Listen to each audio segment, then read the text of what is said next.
Meron ka bang isang kahilingan na gustong-gusto mong matupad, lalong-lalo na sa aspeto ng financial at lalong gipit na gipit ka? Kung yes, please continue watching.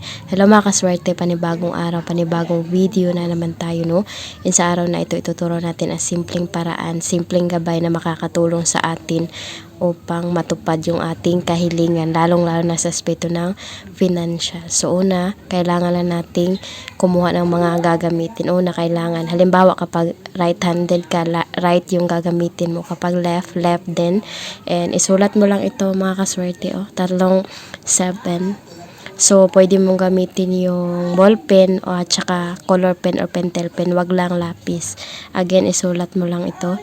And then, kuha ka lang din ng cotton. Okay? Cotton na maliit. And then, barya. So, halimbawa, kung nasa ibang bansa ka, kung ano yung barya doon, yan yung gagamitin mo. Ito, 1 piso. Pero kung wala kang 1 piso, 5 piso, pwedeng pwede. Okay? Isa lang yung ating gagamitin. And yeah, sobrang napakadali lang. And isipin mo muna yung iyong kahilingan na gusto mong matupad, lalong-lalo na connected about sa pera. And then itong cotton natin, so wag mong basain, and then ilagay mo lang ito. Tapos kapag nakasulat ka na, ilagay mo lang itong yan, barya ito sa gitna, tapos itong cotton, ganun lang. And then, kausapin mo, hilingin mo na matupad ang iyong kahilingan sa pamamagitan nito, okay?